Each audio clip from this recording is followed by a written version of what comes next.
Microscopy is the study of the world using microscopes. I know that's not particularly big, interesting, or fantastically revealing, but that is exactly what the definition is. This is the first compound light microscope. It was perfected in the 1600s, and as you can see, it's basically a magnifying glass, and it was considered a simple microscope.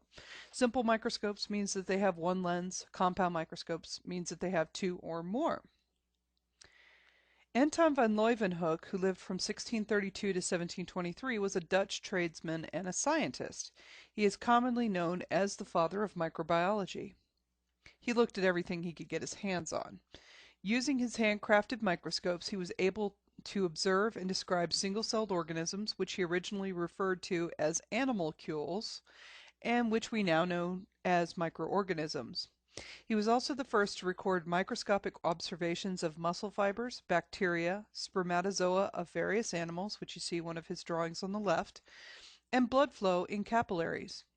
He looked at sections through bits of tree, and the one on the right is the drawing of his one-year-old ash tree trunk. He was so dedicated that he even looked at his own tooth scrapings, so he was a bit weird. During his lifetime, van Leeuwenhoek ground over 500 optical lenses and created over 400 different types of microscopes. Only 9 of those still exist today.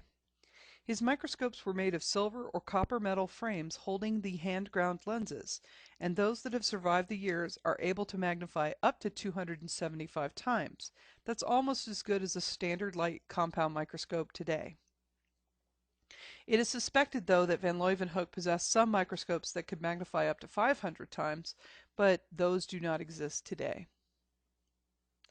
Robert Hooke, who lived from 1635 to 1703, was one of Leeuwenhoek's contemporaries. He lived a little bit earlier than Leeuwenhoek, but is not considered the father of microbiology. He was primarily an English chemist and mathematician, but he was also a physicist and inventor, and he established some of the founding principles upon which Newton's gravitational theories were based, and created the early designs of the steam engine. He also discovered the role of oxygenation in the respiratory system. But in biology, he really started to develop microscopy.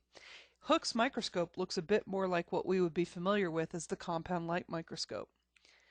It has an external light source shown by the candle flame here, and he wrote a book called Micrographia in 1665, and he coined the word cell to describe the features of plant tissue that he was able to discover under the microscope.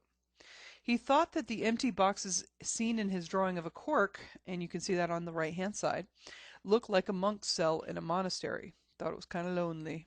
And that's because cork is actually dead cells. It didn't have anything in it, but he didn't know that at the time. In modern microscope, we have a lot of different things going on. Microscopes have an upper limit of magnification of 1/2 the wavelength of the smallest detectable source. So light microscopes can magnify to 200 nanometers because the lowest light wavelength visible is 400 nanometers. Electron microscopes can magnify theoretically to 1/2 the length of an electron, which is infinitesimally small. Current electron microscopes magnify to about 0.5 nanometers. Simple microscopes have one lens, and we call those magnifying glasses. The reception is by the human eye.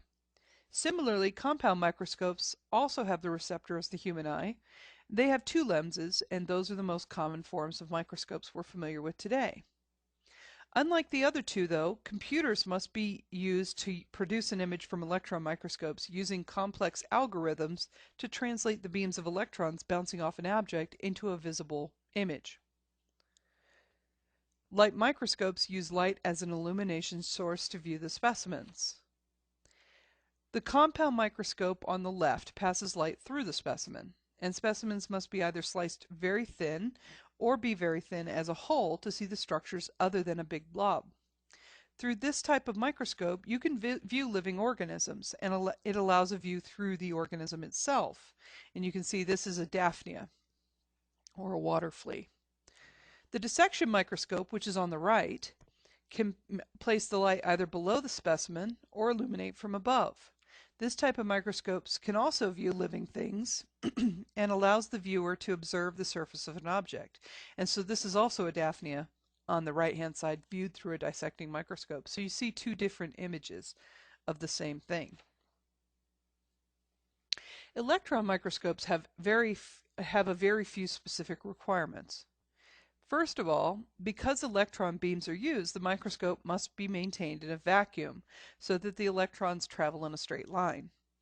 You can never have an electron micrograph produced of a living specimen because of the vacuum requirements. So, light microscopes you can see live stuff, electron microscopes you cannot. All the specimens also must be coated in gold or some other precious metal or alloy so that the electrons will reflect in a regular manner and produce a good image. They basically atomize the gold and spray it. Computers are used to create the image rather than the human eye, and if you look carefully at both microscopes, you'll see the eyepieces for the viewer to use, but that will still produce a computer-generated image that you're looking at. The microscope on the left is a transmission electron microscope, and the one on the right is a scanning electron microscope.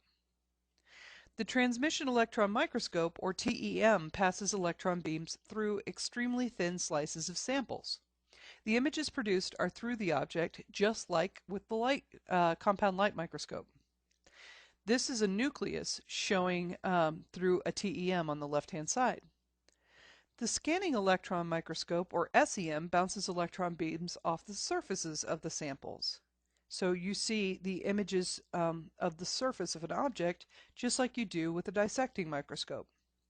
So on the right-hand side, this is also a nucleus using the scanning electron micrograph. So you can see the two compared.